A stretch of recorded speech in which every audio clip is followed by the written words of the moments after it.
Les potins de la comète. Bonjour à toutes et à tous. Alors on se retrouve pour cette semaine du 1er au 7 juillet déjà.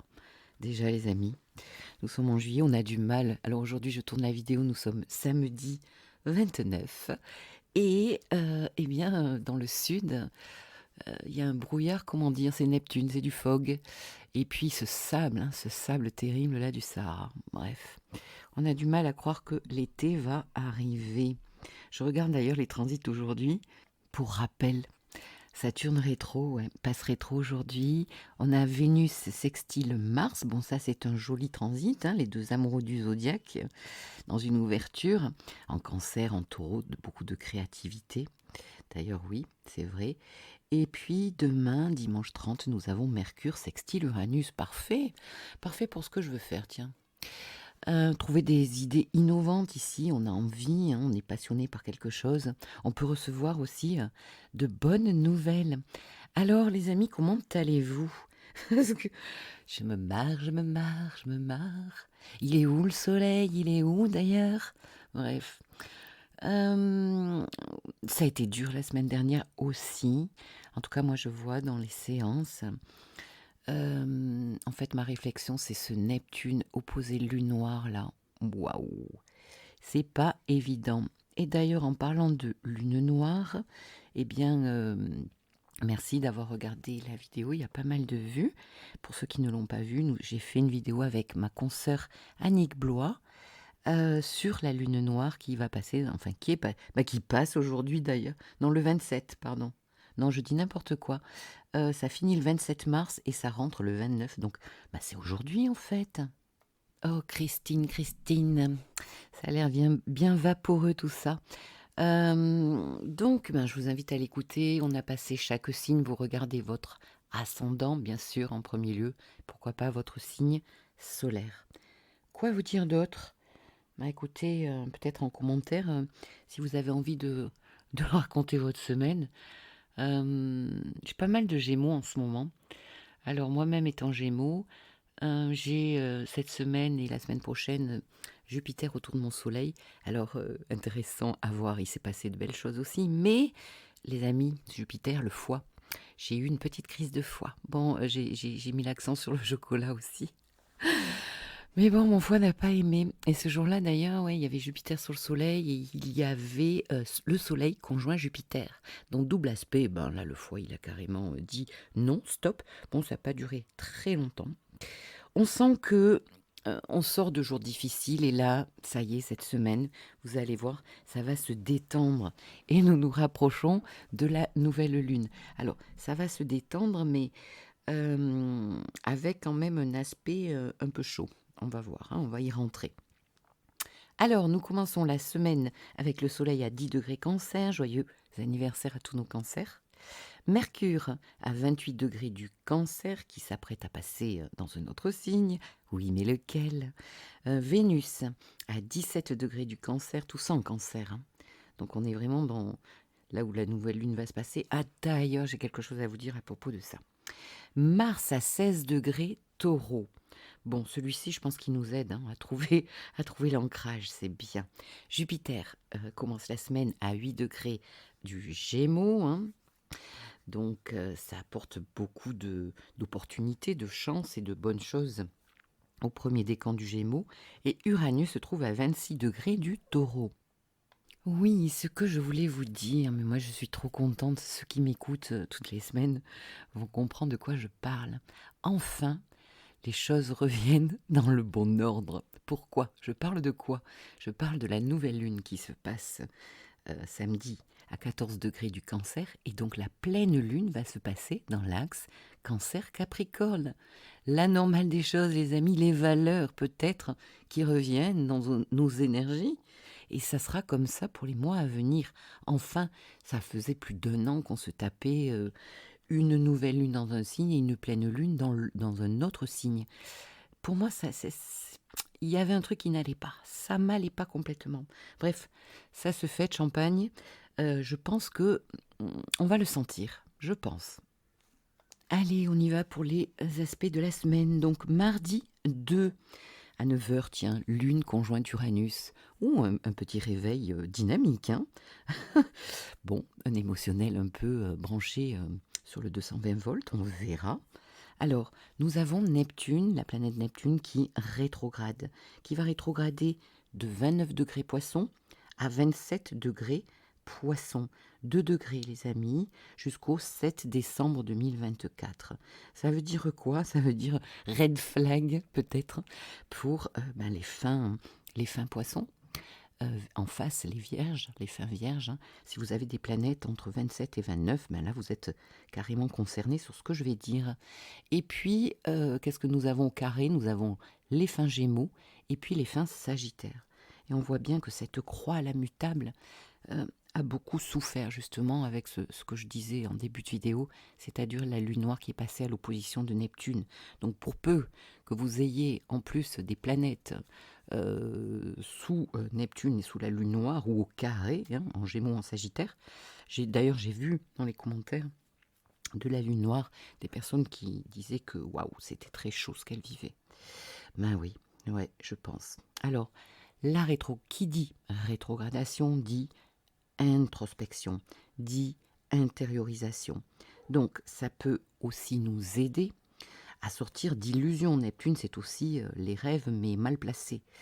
Les illusions que nous pouvons nous faire, nos projets quelque part inconsidérés, inconsidérables. Donc, ici, c'est idéal pour faire un travail sur soi, également en thérapie, se faire accompagner. C'est idéal pour revoir nos rêves, nos idéaux, pour plus de concret et de réalité. N'oublions pas que Saturne nous aide quand même, il est non loin de là, et ces deux planètes vont bientôt se joindre dans quelques mois. Bref, ça peut évidemment passer par un temps d'instabilité émotionnelle, par des doutes, forcément, hein, quand on revoit les choses, on passe par des doutes, suivant où on veut aller. Ça peut passer par un manque d'ancrage, donc c'est un peu le risque, il faut faire attention à ça et essayer vraiment de s'ancrer avec des outils. Donc, comme je vous l'ai dit, c'est très important pour cette croix mutable. Et écoutez, je pense que ça va quand même nous aider. Donc ça fait deux planètes, hein. Neptune rétrograde et Saturne rétrograde, qui est passé rétro, qui passe rétro ce jour, samedi 29 juin. Bon, donc ce transit quelque part, hein, avec les transsaturniennes, les planètes transsaturniennes, c'est la tapisserie de fond. Ce même jour, mardi 2 juillet, nous avons très joli transit de Mercure, trigone à Neptune. Alors du Cancer et du Poisson, on est dans l'eau les amis, beaucoup d'inspiration, créativité. Inspirer, ça va passer par le filtre intellectuel justement, hein. Donc peut-être poser sur papier des idées, des projets. Il peut être question ici d'inspiration pour des formations, trouver la bonne formation ou la créer soi-même. Un contrat aussi, un contrat qui peut faire partie d'un idéal, hein. On peut ici vouloir se faire du bien, c'est le moment, on se fait du bien, on se ressource, c'est l'été, hein, donc si vous êtes à la mer, c'est franchement l'idéal d'aller faire un petit plouf. Avec Neptune, on peut aussi faire des séances d'hypnose, ça peut nous aider. Après, il faut voir dans votre thème comment ça aspecte vos planètes natales, hein. Mais en tout cas, l'hypnose peut être largement considérée ici. Il peut y avoir une communication Mercure plus douce, on se sent plus doux de l'intérieur énergétiquement, on est plus dans l'empathie. Bon ben voilà, c'est un joli transit. C'est très haut, ce mardi 2, bien-être, Neptune qui rétrograde, on rentre à l'intérieur de soi. Bon, que demande le peuple? Mercredi 3, qu'est-ce qui se passe? Nous avons la Lune qui est en Gémeaux ici et qui va se faire une conjonction à Jupiter. Waouh, on n'est pas endormi là, hein. Bon, à 8 degrés, hein. Donc les Gémeaux là, je suis largement concernée. J'ai mon Soleil sous Jupiter et ici la Lune va se joindre. Donc ça peut bouger le mercredi 3. Alors qu'est-ce que nous avons comme transit? Je vais commencer par quoi? Je vais commencer par Mercure qui va passer dans le signe du Lion. Alors on passe d'un signe introverti, le passé, la famille, la nostalgie, la sécurité. C'est pas fini, hein, tout ça, hein, puisque la nouvelle lune se passe en Cancer. Mais bon, notre notre mental va profiter des ondes solaires quelque part, puisque Mercure va transiter le Lion jusqu'au 25 juillet. Donc, après l'introversion plus d'extraversion, notre mental, notre façon de penser, la communication, notre réflexion qui devient plus claire comme un soleil, nos idées aussi plus claires. C'est le moment de retrouver de la force, ça peut nous amener pas mal de charisme ici. On est plus volontaire, on a peut-être plus confiance en sa pensée, en ce qu'on veut faire. Et puis aussi quand même la noblesse du cœur en Lion, les amis. Donc on peut avoir le cœur un petit peu plus ouvert au niveau de la communication. Alors vous allez voir, c'est pas pour tout de suite parce qu'on a un aspect assez violent, on va le dire, violent. Après, je vais y venir. L'aspect un petit peu plus, comment dire, bas énergétiquement de Mercure en Lion, c'est l'intransigeance. L'intransigeance et le côté, eh bien, j'ai raison, quoi. Tu as tort, j'ai raison. Et d'ailleurs, on y vient. Mercure, en entrant en Lion, va faire une opposition à Pluton. C'est hyper important. Alors, toutes les planètes vont y passer maintenant.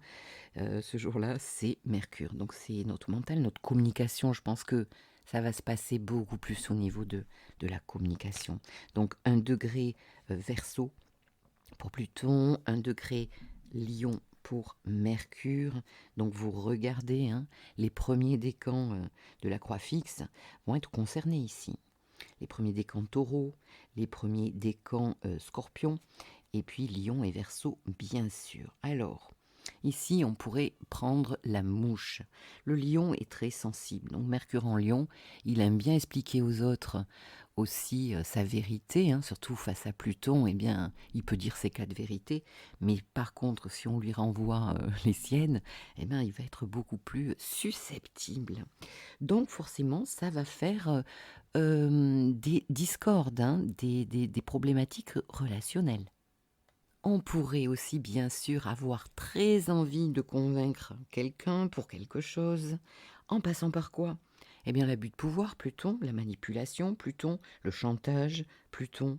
J'ai vu que ça fonctionnait, je l'ai vu autour de moi. Euh, donc c'est un petit peu tendu du string, les amis, on va pas se le cacher relationnellement, donc faites attention, surtout pour la croix fixe. Il peut y avoir une fin de quelque chose avec Pluton, un contrat, un accord oral, Mercure, qui s'arrête. Et puis aussi ne pas négliger la notion de constipation mercurienne, c'est-à-dire qu'il peut y avoir avec Pluton de la colère, de la rancune sur un certain passé. N'oublions pas que Mercure vient du Cancer, du passé, et donc ici ça pourrait tourner en rond encore et encore dans notre tête. Et peut-être nous amener aussi à se lâcher. Bah oui, à un moment donné, il faut bien que ça sorte de nous, sinon on se rend malade. Le lendemain, la Lune est toujours en Gémeaux, elle sera carrée à Saturne et carrée à Neptune. Bon, on voit bien que notre émotionnel, là, il est un peu ballotté. Est-ce qu'il se prend une fin de non-recevoir, un retard, un problème? Et puis on se rend compte, carré à Neptune, qu'on n'avait pas vu certaines choses. Bon, à voir. Et puis nous passons à vendredi 5 juillet. Très joli transit. Marc,